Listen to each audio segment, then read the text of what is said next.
আজকে আমরা আইবিডি বা ইনফ্ল্যামেটরি বাউল ডিজিজ সম্পর্কে কিছু কথা বলবো। ইনফ্ল্যামেটরি বাউল ডিজিজ বা আইবিডি এমন একটি রোগ যেটা দুইটা রোগের সমন্বয়কে একসঙ্গে বলে আইবিডি। সেই দুটো রোগ হচ্ছে আলসারেটিভ কোলাইটিস এবং ক্রোনস ডিজিজ। এই দুইটা রোগকে একসঙ্গে আইবিডি বা ইনফ্ল্যামেটরি বাউল ডিজিজ বলা হয়ে থাকে। এই রোগটা আসলে নামের সঙ্গেই তার পরিচয় লুকিয়ে আছে। ইনফ্ল্যামেশন বা প্রদাহ হওয়ার জন্য মূলত এই রোগটা হয়ে থাকে। প্রদাহ তাহলে কোথায় হয়? আমাদের পরিপাকতন্ত্র। এই পরিপাকতন্ত্রের মুখগহ্বর থেকে পায়ুপথ পর্যন্ত এর যে কোনো জায়গায় যদি প্রদাহ হয় সেটাকে বলি আমরা ক্রোনস ডিজিজ। আর শুধুমাত্র আমাদের পরিপাকতন্ত্রের শেষ অংশ কোলন বলি আমরা যেটাকে, বা বৃহদন্ত্র, শুধুমাত্র বৃহদন্ত্রের প্রদাহজনিত সমস্যার কারণে রোগীরা যে উপসর্গ বা রোগ নিয়ে আসে তাকে বলা হয় আলসারেটিভ কোলাইটিস। এই দুইটা রোগের একসঙ্গে নামকরণ কারণের একটা উদ্দেশ্য হচ্ছে বা কারণ হচ্ছে দুইটা রোগের উপসর্গ বা লক্ষণ প্রায় একই রকম। সেগুলি কি? মূলত দীর্ঘদিনের এই রোগীদের পাতলা পায়খানা হয় বা আমরা বলি ক্রনিক ডায়রিয়া। মূলত এই রোগের লক্ষণ দুটা সাদৃশ্য আছে দুই রোগেরই, এই জন্য আমরা দুই রোগকে একসঙ্গে ইনফ্ল্যামেটরি বাউল ডিজিজ বা আইবিডি বলে থাকি। সেই লক্ষণগুলি কি? রোগীরা দীর্ঘদিন ধরে পাতলা পায়খানা বা ডায়রিয়াতে ভুগে থাকে। আমাদের দেশে অনেকে পুরাতন আমাশয় বলে থাকে। এর ভিতরে আবার কারো কারো কোনো সময় পায়খানার সঙ্গে বা মলের সঙ্গে রক্ত যেতে পারে। মূলত আলসারেটিভ কোলাইটিস শুধুমাত্র কোলনে ইনফ্ল্যামেশন বা প্রদাহজনিত কারণে যে সিমটম হয় সেটা মূলত রক্ত যায় বেশি, তবে ক্রোনস ডিজিজেও রক্ত যেতে পারে। মনে রাখতে হবে এই দুইটা রোগে কিন্তু সারা জীবনের রোগ। একবার যদি আপনি ডায়াগনোসিস হয়ে যায় তাহলে কিন্তু এটা আপনাকে সারা জীবনের চিকিৎসকের তত্ত্বাবধানে থাকতে হবে। এই রোগের আমাদের কিছু কিছু রোগ আছে স্বল্প সময়ের ভুগে থাকে, কিছু সময় আছে একটা লম্বা সময় ওষুধ খাওয়ার পরে ভালো হয়ে যায়, যেমন টিউবারকুলোসিস 6 মাস ওষুধ খেলে ভালো হয়ে যায়। কিছু অসুখ আছে নিউমোনিয়া যেরকম খুব 8-10 দিন বা 2 সপ্তাহের মতো ওষুধ খেলে ভালো হয়ে যায়, কিন্তু এই রোগটা সারা জীবন খেতে হবে, একবারে ভালো হয় না।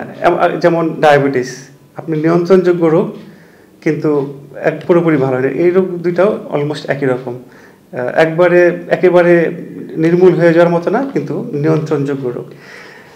এই রোগটা আসলে আমি লক্ষণগুলি বললাম যে পাতলা পায়খানা, পেটে ব্যথা, রোগী ওজন কমে যাওয়া, এগুলো থাকতে পারে।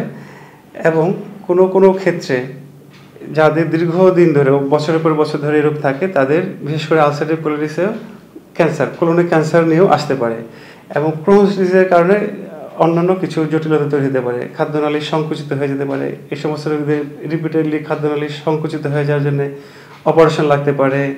এবং তাদের আমরা বলি এক্সট্রা ইন্টেস্টাইনাল ম্যানিফেস্টেশন, কিছু খাদ্য বা পরিপাকতন্ত্রের বাইরেও কিছু কিছু রোগের উপসর্গ থাকতে পারে। সেগুলি জয়েন্টে ব্যথা থাকতে পারে, চোখ জ্বালা পোড়া করতে পারে, চোখ লাল হয়ে যেতে পারে, এরকম সিমটমও থাকতে পারে। এই রোগের চিকিৎসা কি?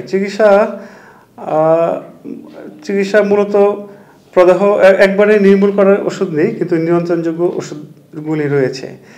আপনার রোগীরা যদি প্রাথমিক পর্যায়ে এসে থাকেন তাহলে কিন্তু অল্প খরচে চিকিৎসা সম্ভব, কিন্তু যখন রোগীর জটিলতা নিয়ে আসে, আমরা একটু আগে বললাম যে খাদ্যনালী পরিপাকতন্ত্র সংকুচিত হয়ে যায়, এগুলির চিকিৎসা খুব ব্যয়বহুল এবং জটিলতাও অনেক বেশি থাকে। অনেক সময় সেগুলো চিকিৎসার আওতায় বাইরে চলে যায়।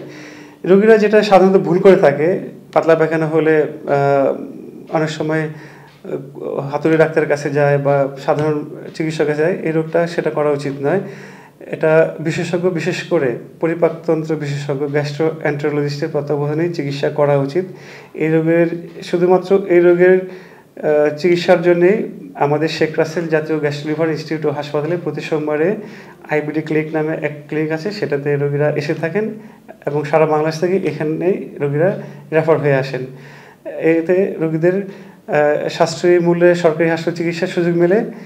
একই রকমভাবে একই রোগে যারা ভুগতেছেন তাদের সঙ্গেও একটা পরিচয় হয় এবং আমাদের এখানে বিভিন্ন বুকলেট দেওয়া হয় রোগটা সম্পর্কে, রোগীদের সচেতনতা বৃদ্ধির জন্য একটা এডুকেশনের ব্যবস্থা করা হয়।